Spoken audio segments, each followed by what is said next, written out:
Crime सीनवर जाऊन पहिल्यांदा ते क्राईम सीन ताब्यात घेतील आणि तिथला जो काही एव्हिडन्स आहे तो एव्हिडन्स ते जमा करतील। त्याच ठिकाणी या किट्सच्या माध्यमातून त्यांना त्याचा 100% प्राथमिक जो काही आहे तो निष्कर्ष काढता येईल की जो काही पुरावा होता पुरावाच बदललेला आहे, पुरावा टॅम्पर झालेला आहे, पुराव्यामध्ये अडचणी आहेत। ब्लॉकचेन पद्धतीमुळे पुरावा कोणालाही टॅम्पर करता येणार नाही।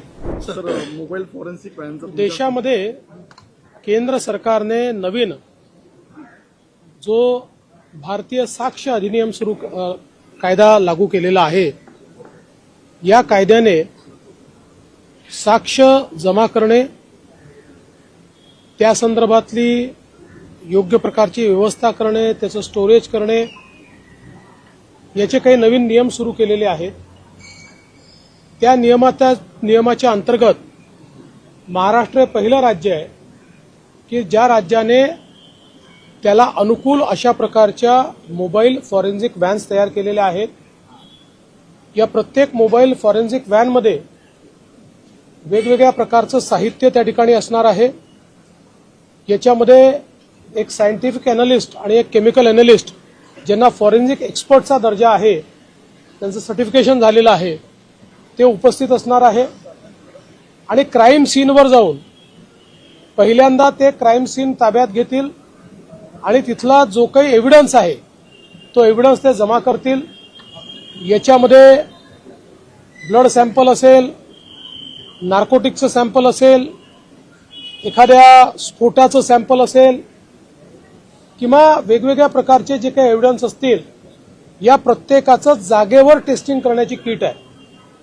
त्यामुळे कुठल्याही प्रकारे आपल्याला अनेक केसेसमध्ये योग्य एव्हिडन्स नाही म्हणून जो काही क्रिमिनल सुटताना दिसतात तसं याच्यामध्ये होणार नाही। तर त्याच ठिकाणी या किट्सच्या माध्यमातून त्यांना त्याचा 100% प्राथमिक जो काही आहे तो निष्कर्ष काढता येईल आणि अंतिम निष्कर्ष देखील काढता येईल।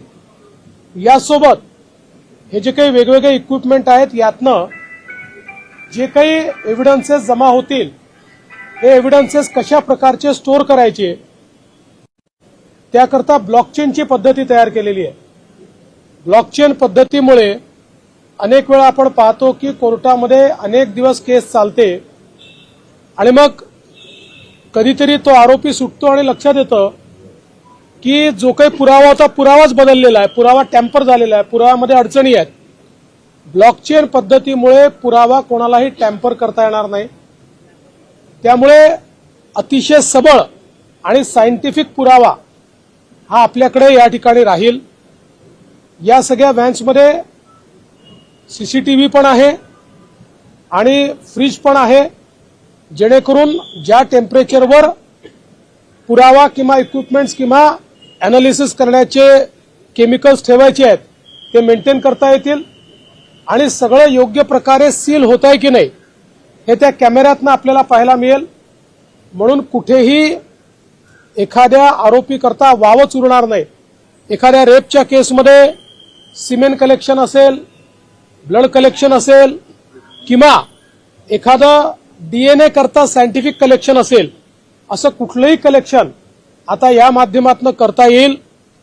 त्यामुळे मला असं वाटतं की गुन्हे उघडकीस येणं आणि गुन्हेगारांना त्या ठिकाणी सजा होणं, या दोन्हीमध्ये एक गुणात्मक बदल आपल्याला पाहायला मिळेल।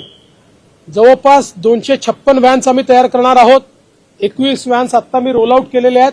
सगळ्या व्हॅन्स या रोल आउट होतील, सगळ्या भागांमध्ये या व्हॅन्स उपलब्ध असतील। यामुळे आपल्या डिटेक्शनमध्ये आणि कन्व्हिक्शनमध्ये एक महत्वाचा फायदा या सगळ्या व्हॅन्समुळे होणार आहे। मी आमच्या विभागाचं अतिशय मनापासून अभिनंदन करतो।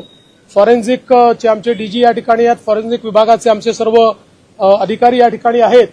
या सगळ्यांनी अत्यंत वेगानं चांगल्या पद्धतीनं हे काम या ठिकाणी केलेलं आहे आणि मला वाटतं की याच्यातनं महाराष्ट्रामध्ये आपल्याला अपराध सिद्धीचा दर देखील मोठ्या प्रमाणात वाढवता येईल आणि अपराधांच्या मनामध्ये भीती तयार करता येईल।